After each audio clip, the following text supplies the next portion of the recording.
Question देखो। Question दिया in a triangle ABC angle C equal है एंगल 3B के। ठीक है, ध्यान से देखो, एंगल सी जो है किसके इक्वल है, एंगल 3B के इक्वल है। थ्री जो एंगल बी है ना, तो वो उसके 3 टाइम्स के इक्वल है एंगल सी। ध्यान समझना क्वेश्चन को, एंगल जो सी है वो किसके इक्वल है, 3 टाइम्स है किसके, एंगल बी के इक्वल है। ध्यान से देखना।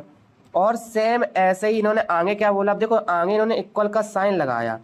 इसका मतलब क्या हुआ, आगे इक्वल का साइन लगा दिया, इसका मतलब ये हुआ कि जो एंगल सी है वो अब किसके और इक्वल है, वो 2 टाइम्स है सम ऑफ एंगल, 2 टाइम्स है sum of angle A and B.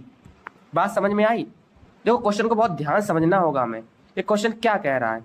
देखो क्वेश्चन लिखा किस तरह से था, अगर थोड़ा सा लिखा हुआ देखा तो angle C equal angle 3B और फिर लिखा है equal angle 2 of angle A, या ऐसे लिख सकते हैं 2 times of angle A plus angle B.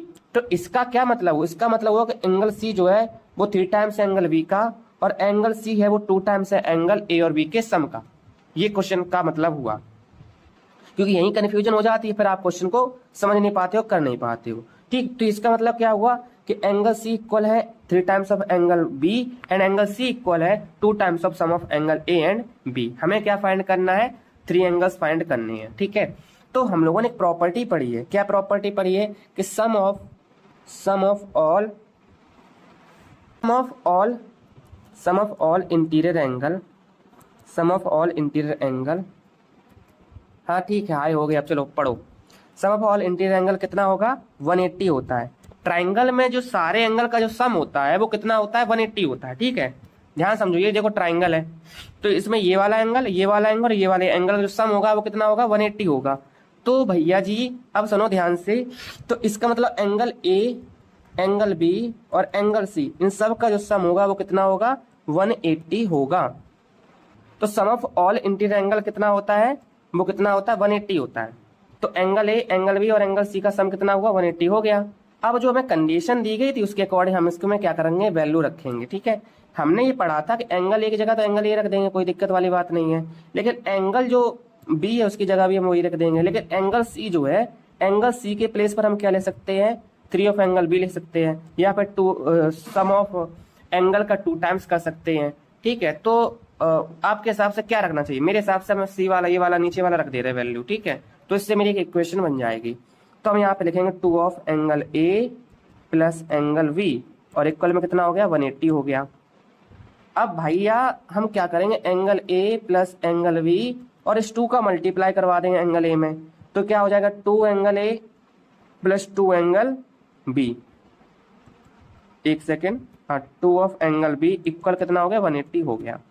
ठीक है, यहां तक क्लियर है हर चीज। अब बाबू समझना, इसमें देखो एक एंगल ये रहा और 2 एंगल ये रहे, तो टोटल कितने एंगल हो गए बताओ, 3 एंगल ए हो गया। सेम ऐसे ही एक एंगल ये रहा और 2 एंगल ये रहे, तो टोटल कितने हो गए, angle 3 angle of B equal कितना है, 180 है। क्या हम इनमें से 3 को कॉमन ले सकते हैं, बताओ, क्या हम इसमें से 3 को कॉमन ले सकते हैं। तो इसमें हमने ले लिया 3 को कॉमन, तो angle A plus angle B बराबर कितना हो गया, 180 हो गया। इसमें हमने 3 क्या ले ली, कॉमन। कॉमन मतलब उठा करके बाहर रख दिया।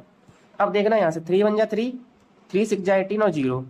ठीक है, तो इस तरह से angle A plus angle B बराबर कितना आया, 60 आ गया। और ये हमारी बन जाएगी, बताओ, इक्वेशन नंबर फर्स्ट।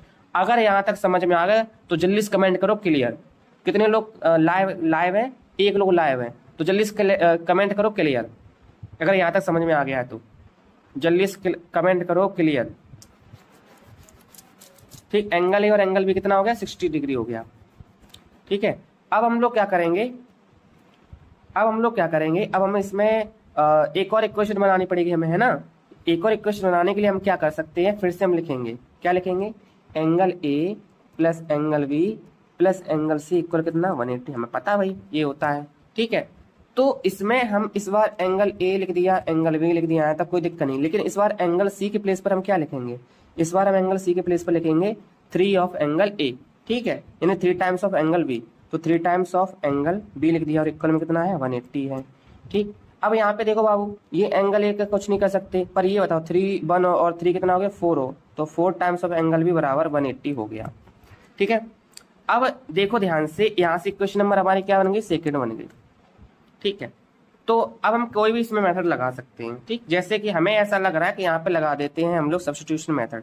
तो यहाँ से हम एंगल ए की वैल्यू निकालेंगे तो क्या आएगी 180 माइनस का 4 टाइम्स ऑफ एंगल बी, ठीक। ये हमने इसमें सब्स्टिट्यूशन मेथड लगा रहे हैं और इस तरह से हमने इसमें क्या किया, एंगल ए की वैल्यू निकाल ली। अब हम क्या कर देंगे, इस वैल्यू को पुट करेंगे किसमें, इक्वेशन नंबर फर्स्ट में। तो पुटिंग द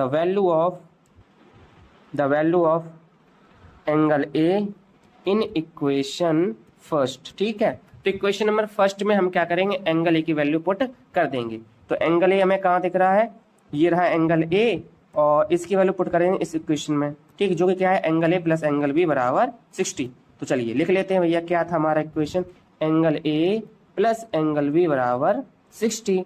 और इसमें हम एंगल ए की वैल्यू कितनी रख देंगे, देखो ये रही, ये है एंगल ए की वैल्यू कितनी है, 180 माइनस का 4 times of angle B plus angle B equal 60 degree, ठीक। बताओ यहाँ तक बात क्लियर है, बिल्कुल जल्दी से बताइए, यहाँ तक बात बिल्कुल क्लियर है, चलो क्लियर होगा, ठीक है। तो अब यहाँ पे एक चीज समझो, यहाँ पे 4 माइनस में और यहाँ पर कुछ नहीं तो 1 मान लीजिए, तो 1 है, तो -4 + 1 कितना हुआ, माइनस का 3 हो गया। तो 180 माइनस का एंगल 3b और इक्वल में कितना 60। तो इस वाले टर्म को उठा के यहाँ पटक दो और इस वाले टर्म को उठा के यहाँ ले आओ, ठीक है। तो 180 माइनस का 60 हो गया, और ये वाला टर्म जब दूसरी साइड में जाएगा तो ये प्लस का हो जाएगा, तो 3 टाइम्स ऑफ एंगल बी। 180 से 60 जाएगा, कितना बचेगा बताओ बालकों, 120 बचेगा, और 3 टाइम्स ऑफ एंगल बी। यहाँ से कट कर लो 3 को, कितने टाइम चला जाएगा 4।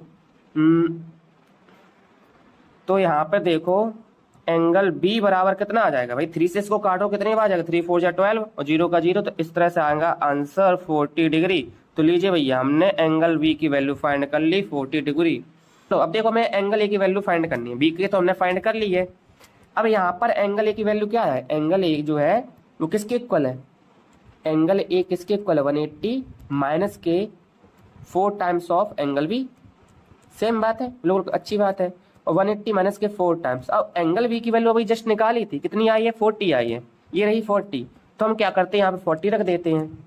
अच्छा, तो 180 माइनस का 40, तो 4 4 16 यानी 160, ठीक है। तो 180 से 160 जाएगा, कितना बचेगा, 20 बचेगा, है ना। कितना बचेगा भैया जी, 20। तो एंगल ए की वैल्यू कितनी आ गई, 20 आ गई। लीजिए, अब हमने क्या किया, एंगल ए फाइंड कर लिया, एंगल बी फाइंड कर लिया, एंगल सी फाइंड करना आपकी जिम्मेदारी।